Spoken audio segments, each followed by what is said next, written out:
পঞ্চায়েতের ৭৫ নম্বর পার্টে সোমেশ্বর কর্মকার তার নাম ভোটার লিস্টে ২৫-এ মৃতও দেখানো হয়েছে। ২০০২ সালে নাম আসে, কিন্তু সে জীবন্ত ঘুরে বেড়াচ্ছে। দেখুন, প্রথম দিন থেকে এই সরকার, মমতা ব্যানার্জি সরকার, এসআইআরকে নিয়ে বিরোধিতা করছে। সবসময় ইলেকশন কমিশন অফিস ঘেরাও করা, বিএলওকে চমকানো ধমকানো। অনেকগুলো বিএলও শরীর খারাপ হয়েছে, কেউ কেউ হয়তো মারাও গেছেন। তাদেরকে ভয় দেখিয়ে, কাউকে কিছু টাকা দিয়ে তাদেরকে দিয়ে মুখে বলিয়ে দেওয়াকে আমি খুব চাপে ছিলাম। তা এই যে লোকটা মারা গেছে জ্যান্ত থাকা সত্ত্বেও, তা এই দোষটা কার? এটা তো বিএলওর দোষ। ইলেকশন কমিশন যে বসে আছে সে তো কলকাতা থেকে দেখছে নাকি কোন লোক কার ফার্মটা কি লিখেছে। ওটা তো ওকে মৃত দেখিয়ে দিয়েছে বিএলও। এবার ফার্স্ট কাজ তো হলো বিএলওকে সাসপেন্ড করা, তার এগেনস্টে মামলা করা। যেই মামলা করতে যাবে সেই দেখবেন এই তৃণমূল সরকারের এসডিও ডিএম তার বাঁচাবার পক্ষে চলে আসবে।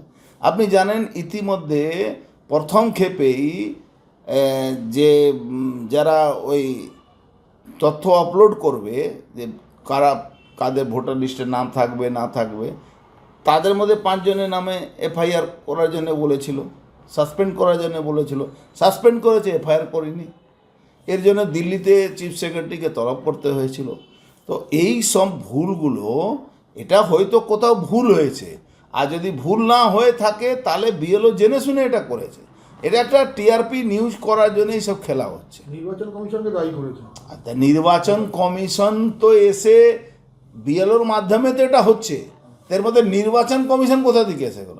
নির্বাচন কমিশনের আন্ডারেই বিএলও কাজ করছে। বিএলওটা কে? বেশিরভাগ বিএলও এই রাজ্য সরকারের আঙুল হিলানিতে কাজ করছে। আপনারা দেখেছেন বিএলওদের, যে বিএলও 2 করেছে তৃণমূল, বলেছে সই করবে না।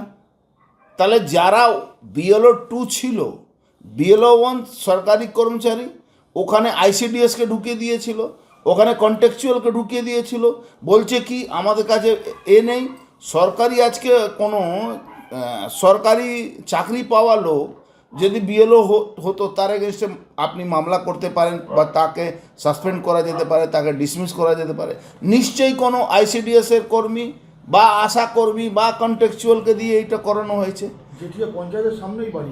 আরে জেঠিয়া পঞ্চায়েতের সামনে হোক বা মুখ্যমন্ত্রীর বাড়ির সামনে হোক, সেটা তো কোনো ব্যাপার নেই। জেঠিয়া পঞ্চায়েতের বাড়ির সামনে হলে কি সব কথা কাজ সঠিক হয়ে যাবে? এটা কি সম্ভব? থানার সামনে খুন হচ্ছে না? এই জগদ্দল থানার সামনেই তো খুন হয়েছিল, তাতে কি হলো?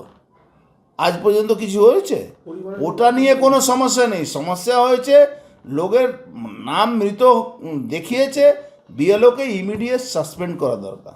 আর বিএলও 2 যে আছে, যারা রাজনৈতিক দলের লোক, আমাদের তো ম্যাক্সিমাম জায়গা আমাদের কোনো বিএলও 2 নেই।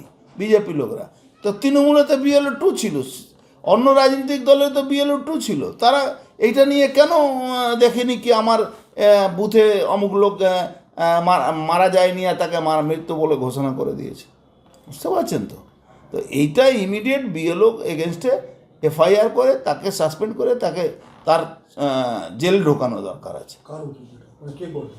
এটা তো ইলেকশন কমিশন, এসডিও, এআরও যে আছে রিকমেন্ড করবে, ডিআরওকে, ডিআরও রিকমেন্ড করবে সিওকে।